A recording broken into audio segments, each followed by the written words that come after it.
Welcome into the Bruce Arians Show. Casey Phillips here with head coach Bruce Arians, and congrats on another win. And as a guy who I know loves offense, this seems like it was a pretty fun one for you. I mean, offense topped 500 yards in a game for the 15th time in franchise history. So what went so well for you guys, just big picture offensively, before we get into some of the individual guys? Yeah, it was great balance. The run game was working really well. We set up a lot of play action stuff, and Tom was on fire.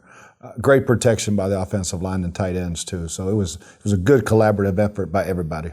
Yeah, to hear that Tom did something for the first time in his career, that seems like a thing we didn't think was possible. We thought he'd done all the things, but to throw for over 400 yards and 5 touchdowns for the first time in his career, why did this game prove to be so incredible for him? And then again, just context on how insane this is, what he's doing at his age. Yeah, it really is. It's crazy. And, his preparation is meticulous. And we had these guys really good matchups. I thought we had great matchups. Byron called a great game, but Tom executed it perfectly. Red zone, and then hit some bombs from outside. And, those are always fun to get. And when you get those long ones or a short pass that goes a long way, that's even better. Yeah, and I know Tom did kind of hit his finger on a helmet at one point, but considering the stats we just read off, it seems like maybe that's going to be okay. Do you know update, especially on a short week? I know it's kind of the worst time to have even just a tiny little thing. Do we know how the finger's feeling and how it might I think affect? It's probably a little bit better than it was in the fourth quarter. It was probably throbbing pretty good. He hit it in the first quarter, so it didn't bother him that much. And I know that fourth quarters, when you talked about, you were really pleased with what the team did at that point. I mean, went from a 24-17 game and made it a 45-17 game. And that is an insane stretch there of extending what was a probably closer than you would have liked it to be game and making it essentially a rout with still 8 minutes left in the game. So what happened in that stretch that really helped you guys pull away? Defensively, we got some stops, 3 and outs, and offensively went right back down and scored. And once we got them totally one-dimensional, and most teams are one-dimensional anyway, nobody's trying to run the ball. So we had good pressure on the quarterback. We had about 6 sacks where we just didn't get him on the ground. But the pressure on the quarterback and then the offense just taking it the length of the field every single time was the most impressive team win we've had. And I know Leonard Fournette, I mean, you talked about the emphasis on the run game even before the game against New England. And then now he, in this game, 1 touchdown, 67 yards rushing, 43 yards receiving. So 2 games in a row now of over 100 yards from scrimmage. What has worked run game at large, and then him specifically these last 2 games to have that kind of production, both from rushing and receiving? Yeah, the blocking unit did a great job, and he got some really good yards after contact. And which is very impressive. But he's worked really hard in the passing game. He sees his role expanding in the passing game, so he's working real hard at it in practice and is showing up in games. And as we see his role expand in general, what is it that he has done to give you the kind of confidence in him where he became the guy that you were going to first thing most often? What had he done that you said, yeah, this is a guy that I trust to be our workhorse? Yeah, he's done it in practice. He's worked on it in practice. Our running backs normally don't catch the ball well in practice. They're slow starters, but that's all changed in the last 3 or 4 weeks. They're out there, they're running good routes, everybody's catching the ball well, and that's the initial part of practice that I'm usually really judging to set the tempo for the practice, and they're doing a really good job. That's where you sit in the golf cart close enough that they know you're sitting there. Yeah. And talking real loud. Yeah. And Gio, back from injury and basically had a repeat of the exact same touchdown he'd had before he got hurt, which I love his moxie there that didn't remember the injury. Let's just flip into the end zone again and be ready to go. So take us through that touchdown and his play and what you had missed with him not being out there. Yeah, he's an excellent route runner. He get down around the goal line. He usually gets single covered. And when they're going to play man-to-man, we give him option routes. He's a really tough cover. Tom trusts him, put a great ball on him, and he finishes. He finishes everything he does. And you mentioned a lot of those chunk plays, which I know are definitely some of your favorite. And it seems like such a dream day for the offense that you had those running back moments from Leonard and Gio. 10 different guys caught a pass in that game. And 8 of those 10 had a catch for over 10 yards. What was working so well on the chunk plays? You had the 62-yarder, the 34-yarder. I mean, just so many big plays. Why was this game so successful for that? Yeah, we were getting man-to-man a lot of times. And like on AB's catch, AB can run so fast across the field, but very few people can turn straight north like he can. I mean, it's very hard to do. And once I saw him catch the ball, he's gone. Yeah, you can stop watching. And this is an all-pro player chasing him because he can't make that same angle that AB can full speed. And so that was a great play to watch. The long ball to Mike was a great ball by Tom. But again, it all starts with protection. You know, offensive line doesn't get enough credit for the running game. Great job protecting the quarterback. Yeah, and speaking of AB, fastest player ever to 900 catches, that happened in that game. Why are you not surprised he's the guy to get that stat? Well, just early in his career. You know, he was so good early in his career, you know, and to think he really didn't play much as a rookie for me, you know, so he's missed basically 3 years out of that. And so now you had to get him to that 900 to make up for it, right? Yeah, we had to get him to the 900, and it was really, really proud of him, really happy for him. And his game, I mean, 124 yards, 2 touchdowns. He's now tied for the most multi-touchdown games since entering the league in 2010. Ironically, he's tied with Gronk. So you have the 2 guys on your team with the most multi-touchdown games since 2010. Why has Antonio Brown been so good at getting to the end zone in particular? Yeah, he knows where he's going now. He knows the offense now. And Byron's done a great job of setting him up to play fast. And Tom did a great job of finding him on the shallow cross. It's probably his 3rd read. You know, they looked like they were playing man. They end up dropping 8 guys in zone, and he just 1-2, then there he is. And again, catch, turn, touchdown. So, yeah, really good job by Tom on that one. And Mike, another guy, you know, 2 touchdowns, 113 yards for him. Take us through his scores in his game overall. Yeah, Mike, again, it was a quiet game for a while. And all of a sudden, they're going to play Mike one-on-one. And let's take advantage of it. And again, the running game got us into some 7 to 8 man boxes and got Mike one-on-one, and we love that matchup. And you know, Tom again delivered a great ball, but he had all day back there to throw it, and Mike just ran by him twice. Do you get excited over there watching the way the other team tries to play you guys when you watch who's in single coverage, who's not? Do you kind of find yourself sitting over there like, oh, you want to try that? Okay. Yeah, that's it's like, you know, we have 3 Pro Bowl players and maybe Hall of Famers, and it's like, okay, most teams have 2 really good corners. The 3rd one, he's got an all-day job, and let's find out who he's on. Yeah, you know? and throw it to that guy. So that's and the second touchdown to Mike was again a great read in zone coverage where we're using Mike in the middle more, and he's not over there every single play, you know. And again, Byron's doing a good job of moving him around. All right, well, we still have plenty more coming up here on the Bruce Arians Show, talking about that win over the Dolphins and looking ahead to a short week against the Eagles. We'll be right back.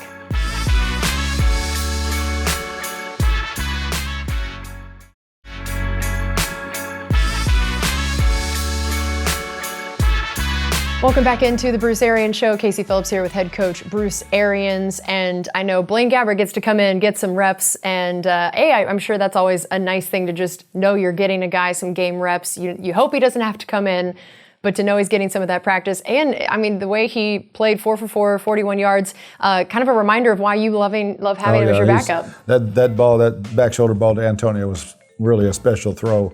And the guys were all pissed because I didn't let them score.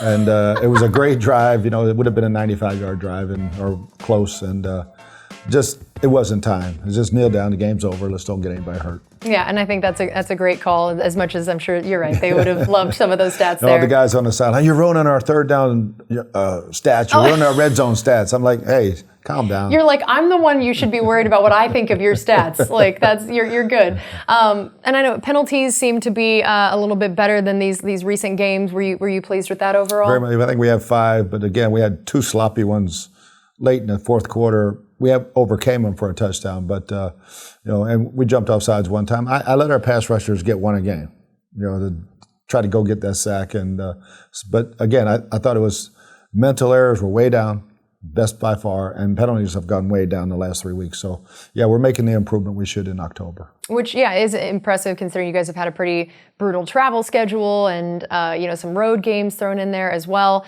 I know that. Now, O.J. Howard, we talked about him last week and the fact that he's so important to the run game. And so just because he isn't always getting catches doesn't mean he's not playing an important role. But he did have 2 catches for 19 yards, so got some involvement in there. What did you think of his game? Oh, that was really good. He ran 2 great routes, got big first downs for us. And as long as he can control the middle of the field like that, those outside guys are going to really benefit from it.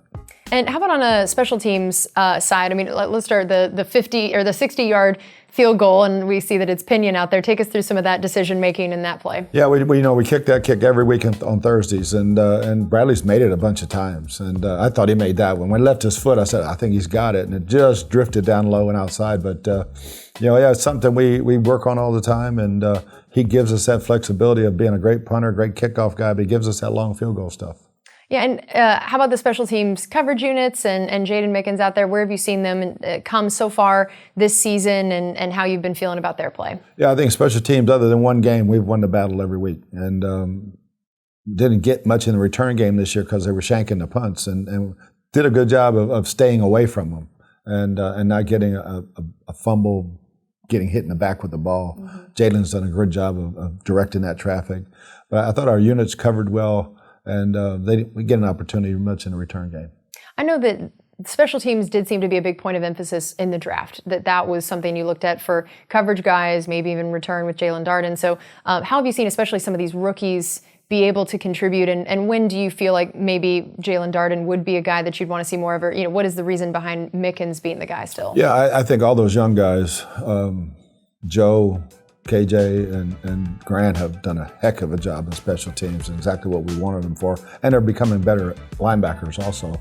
Jalen, his time, just wait. Mick is a veteran guy, and on this football team, veteran guys, they get to nod right now over young guys, and his ability, he's going to show up this season sooner or later. All right, well, we still have more coming up here on the Bruce Arians Show. We'll be right back.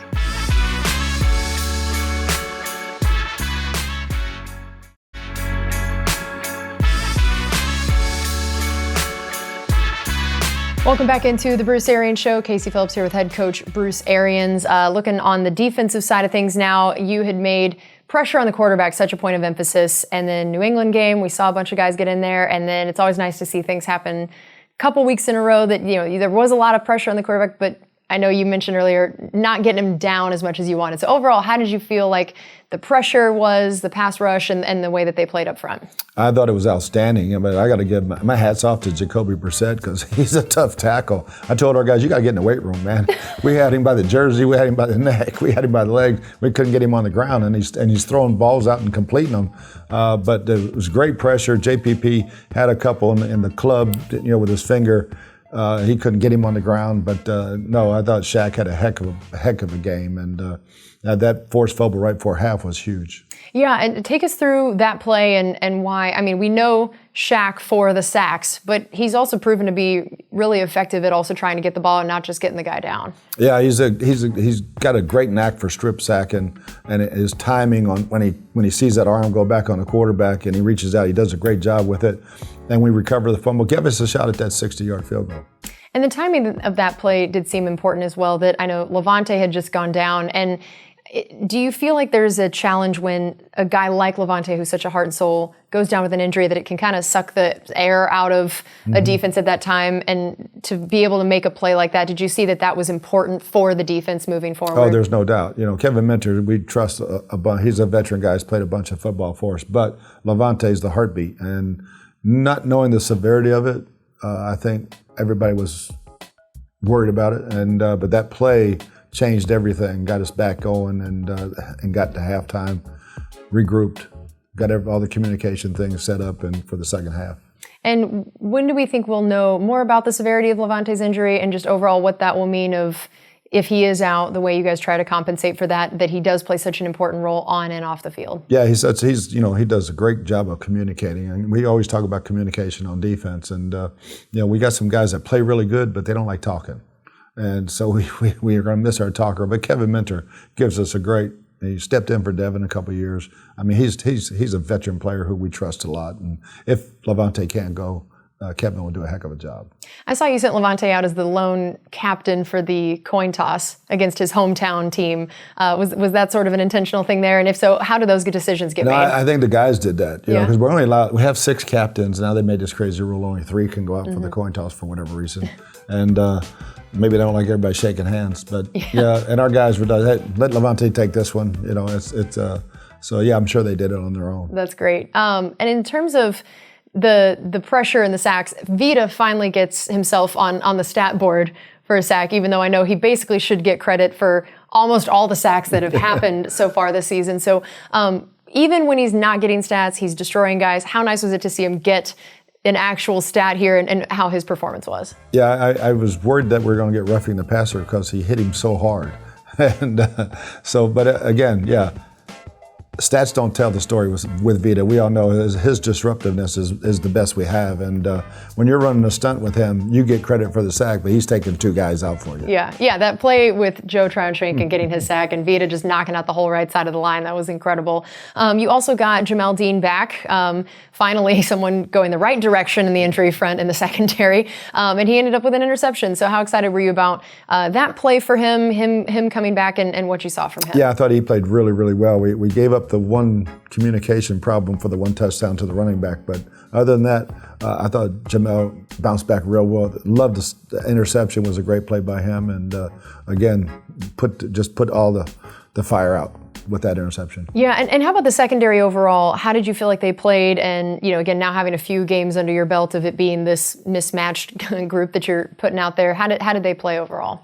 I thought pretty solid. We had the one communication error on the easy touchdown to the running back out of the backfield. But other than that, we're keeping guys in front of us. We need to tackle a little bit better, in the screen game. And Jordan went for an interception and missed one time and gave up a big play. But overall, I think we're playing pretty solid. Did you see a difference in Richard Sherman from being thrown out there with only a couple practices under his belt, and now it's still incredibly early. It's still only been a week, but to have played a full game, to have been in a few more meetings and practices, both from the mental side of it and then even just getting his football legs under him. Have you seen that progress from his first game to the second one? Yeah, he missed a couple of tackles he doesn't use because he's really a good tackler, and I think that part of it's going to come and get better and better. And as he, and we expand the game plan a little bit more each week as the more they get accustomed to what we're doing and seeing what he can do too. All right, we still have one more segment coming up here on the Bruce Arians Show, talking about that matchup against the Eagles on a short week. We'll be right back.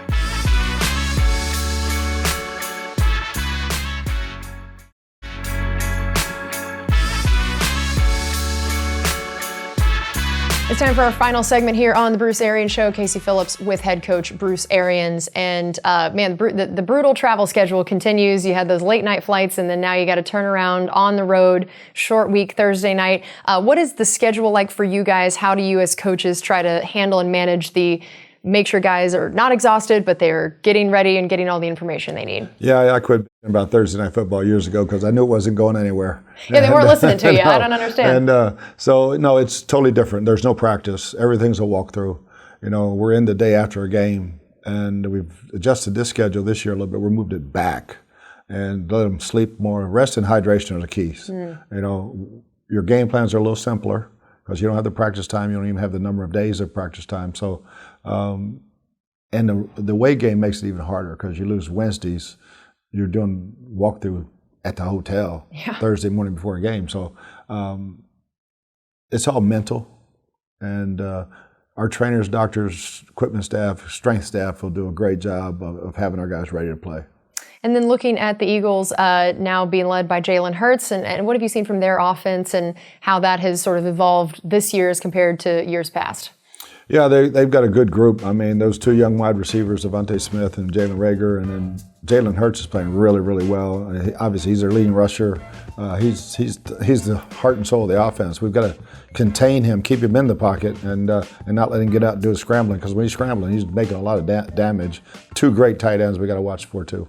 Yeah, and how about the defensive side of things? I know especially Fletcher Cox, just a guy that he's kind of on the Tom Brady track of just however long he keeps playing, you just keep seeing him make these huge plays. There's no going down in his play. Here, none. And this is probably by far the best front four we've faced all season. Interesting. So outside of the front four and overall, what do you feel like are going to be the major things offensively we have to focus on to be able to still put up those kind of points and yards? I think the same thing. Situational football. Third down, red zone. Protect the football. We can't turn it over. 2 weeks in a row, we had a good job there, taking it away.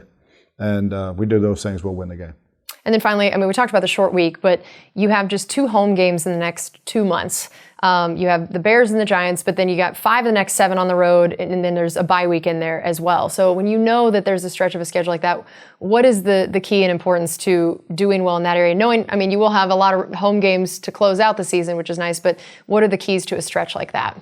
Yeah, it's just, no excuses. You know how to prepare. You got to travel well. Rest, like I said, rest and hydration are keys. And when you have those long stretches, now we'll have this long weekend after this one. We'll have the break after the Saints game. So it times out pretty good that way. But you got to win these games. And again, no excuses. No excuses. I like it. Well, that has been the Bruce Arians Show. Thanks as always for tuning in. Enjoy that Eagles game, and we'll see you next time.